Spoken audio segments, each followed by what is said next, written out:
할렐루야. 주 안에서 가족된 우리 모든 남성교회 성도님들을 예수님의 이름으로 환영하고 축복합니다. 우리 귀한 아이들, 두드림 오케스트라 아이들을 환대해 주셔서 이렇게 자리를 마련해 주신 차우진 담임 목사님, 또 우리 당회 장로님들, 또 남성교회에 계시는 모든 성도님들께 감사의 인사를 대신하여 대표하여 전달드립니다. 감사합니다.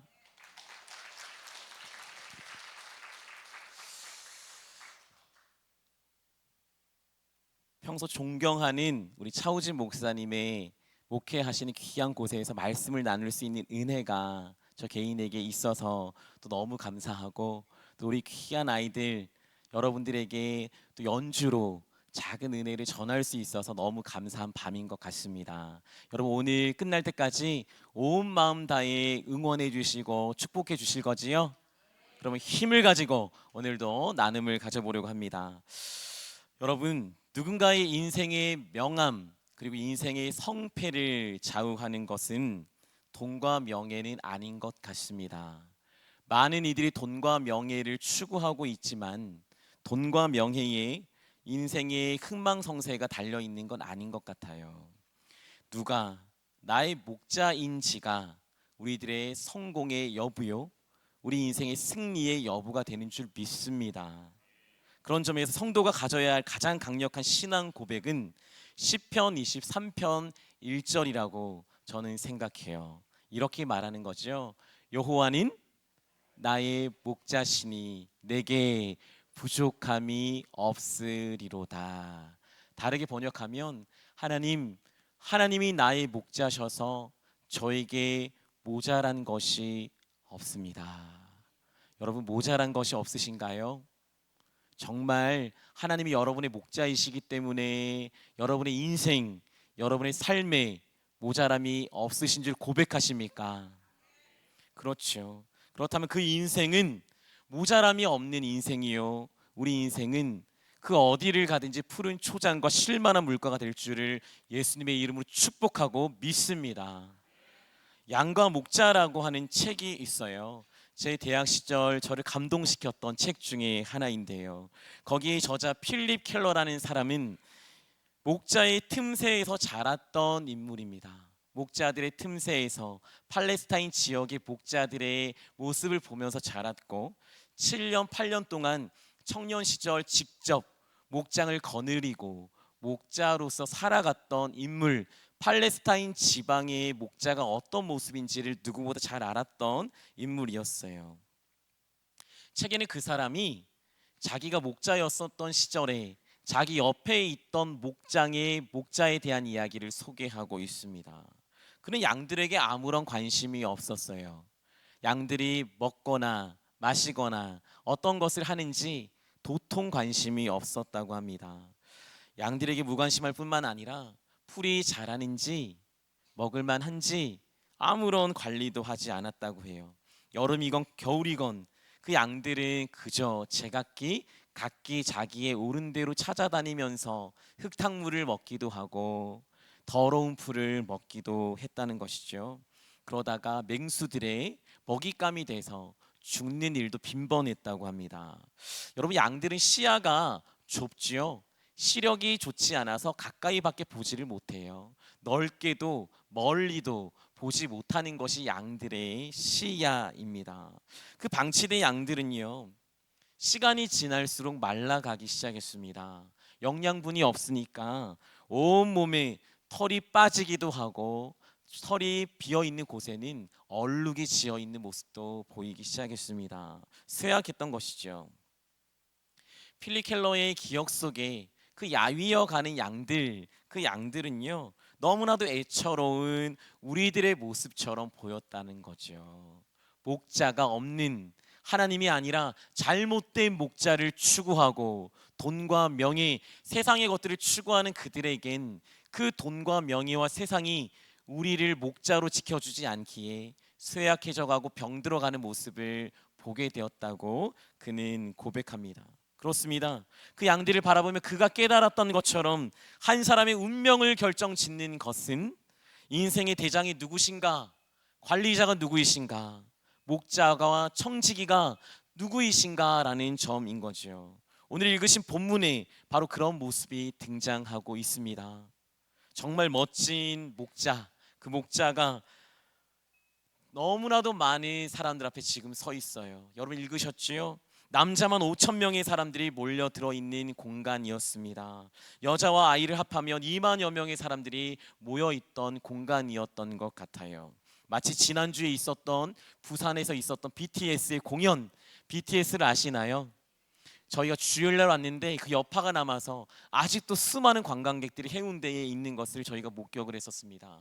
이 BTS가 몰려들었을 때 많은 사람들이 몰려드는 관객들처럼 예수께서 외딴 곳에 가시자 수많은 사람들, 2만여 명이 넘는 사람들이 그곳에 몰려들었다고 성경은 기록하고 있습니다. 엄청난 관중이 몰려와서 예수님을 환호했겠죠. 예수시여 나를 만나 주십시오. 예수시여 우리를 만나 주십시오. 그들을 환호했을 것입니다. 그런데 예수님이 뭐라고 하나요? 예수님이 그들을 불쌍히 여기셨다라고 말하고 있어요. 예수께서 가슴이 아프셨다고 말하고 있습니다. 왜요? 예수님의 눈에 그들이 너무나도 불쌍하게 여겨졌고 너무나도 애처로웠기 때문에 예수님 지금 너무나도 가슴이 아프다고 성경이 기록하고 있습니다. 옷이 헤어져서 그럴까요? 하루 종일 사역을 하고 하루 종일 이것저것 돌보다가 떼약볕에 사역했던 저희가 몰골이 말이 아니죠. 저희도 거울 한번 제대로 보지 못해서 아마 여러분 앞에 서는 것도 제가 조금 부끄럽거든요. 그래서 불쌍히 여겨졌던 걸까요? 그런 것이 아닙니다.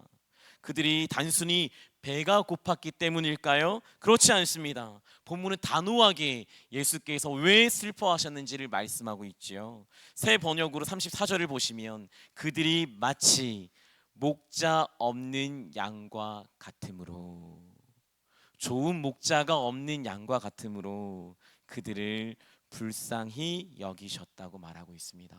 성경은 예수님이 배를 타고 도착한 그곳을 외딴 곳이라고 번역한 본문도 있고 조용한 곳이라고 번역한 본문도 있습니다. 인적이 드물었다는 거죠. 사람들이 찾지 않는 곳이었습니다. 그 아무도 찾지 않는 조용한 곳, 외딴 곳에 사람들이 몰려든 이유는 무엇일까요? 간단하죠.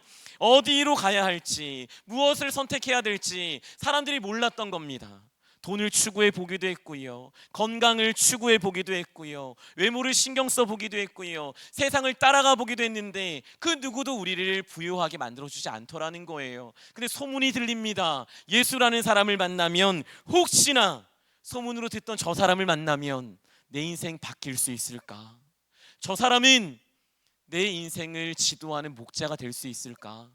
라는 기대감을 가지고, 의혹을 가지고 이곳에 나타났던 것입니다. 제자들 눈에도 그들은 불쌍했습니다. 왜요? 배가 고팠거든요.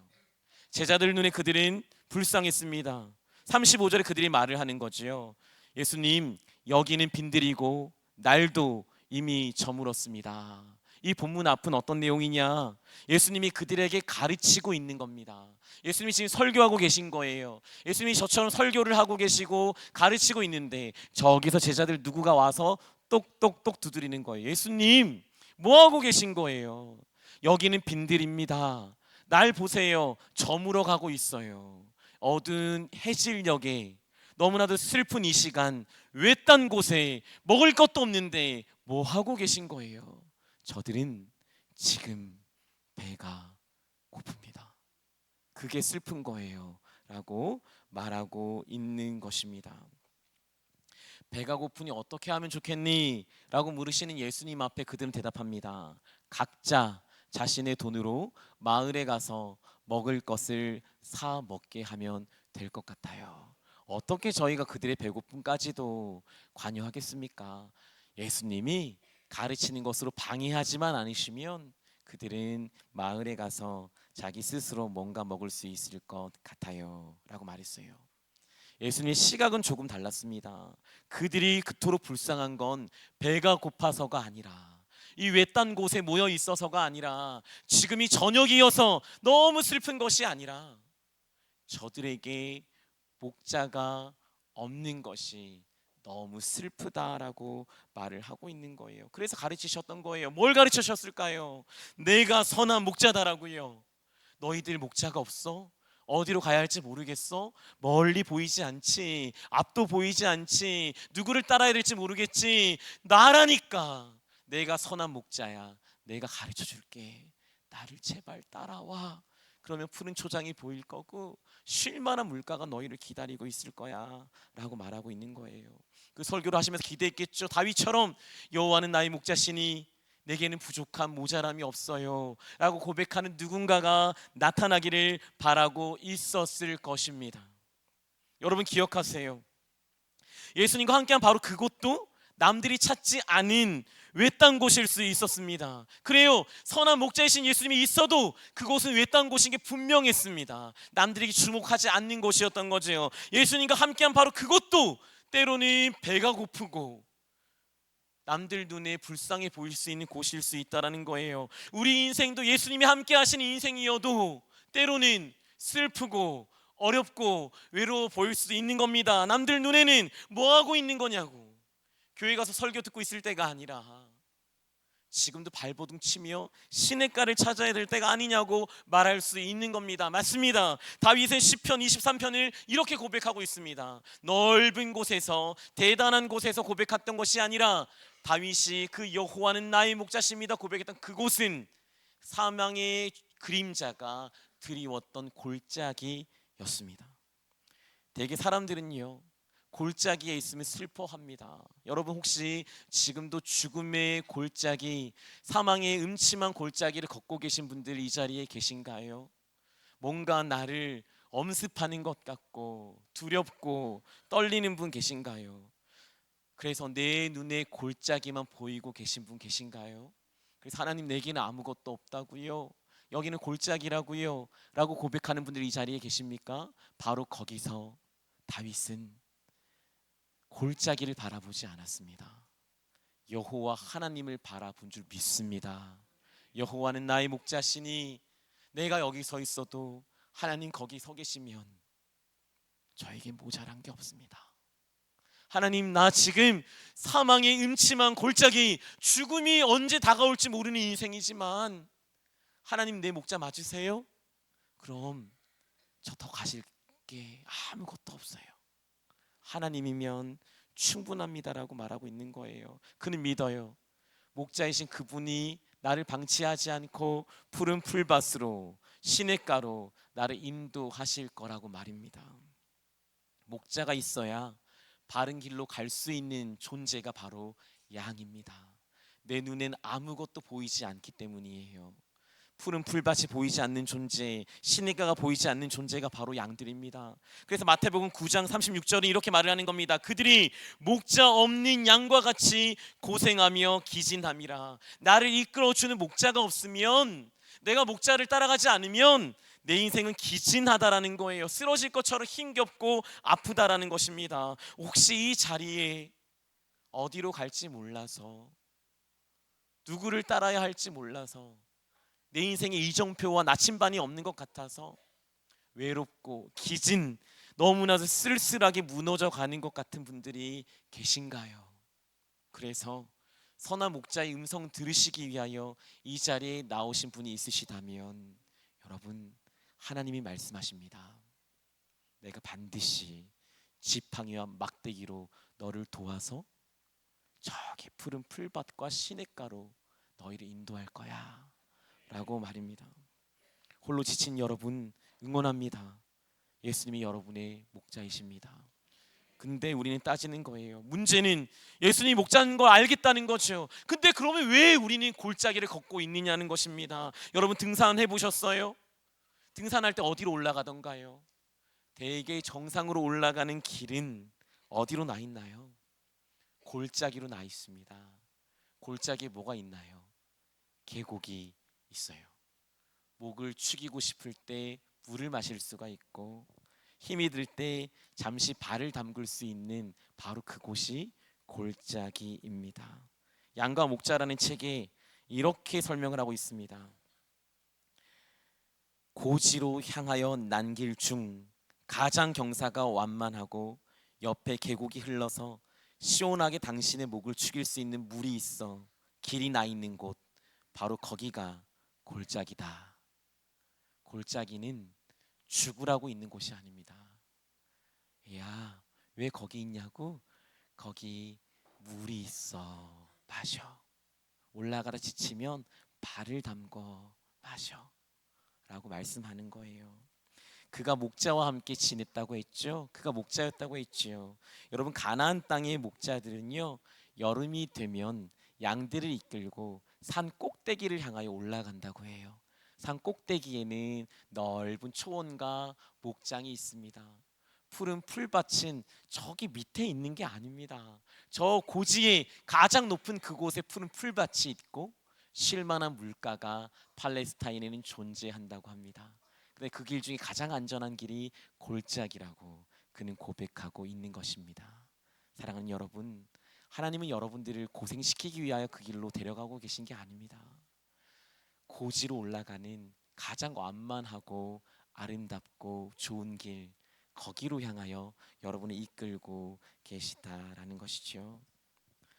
우리가 오늘 걸어가는 이 길, 하나님 믿습니다. 내가 지금 힘든 이유는 하나님이 만드신 가장 그 높은 고지, 거기를 가기 위하여 있는 하나의 일부임을 믿습니다. 여기에서 바보처럼 원망하고 불평하는 것이 아니라 우리가 고백하겠습니다. 고백하겠습니다. 하나님께서 가장 좋은 길로 인도하심을 믿고 고백하겠습니다. 왜 그때가 저녁이었냐고요?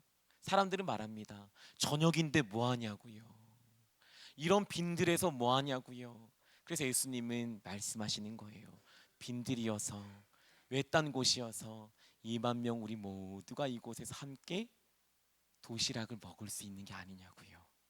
거기에서 한 소년이 들고 왔던 오병이어, 여러분이 잘 아시는 그 도시락을 가지고 2만여 명을 먹이셨습니다. 골짜기에 서 있어도 내 것을 하나님께 드리기만 하면, 두려워하지 않고 하나님께 오병이어를 드리기만 하면 그 오병이어는 2만 명을 먹이는 아름다운 도구가 될 줄 믿습니다. 제가 오늘 오병이어 하나를 들고 왔습니다.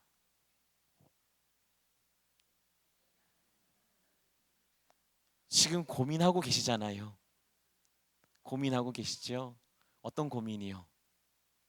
쟤네가 뭐 하겠어? 진짜 그렇게 생각하세요?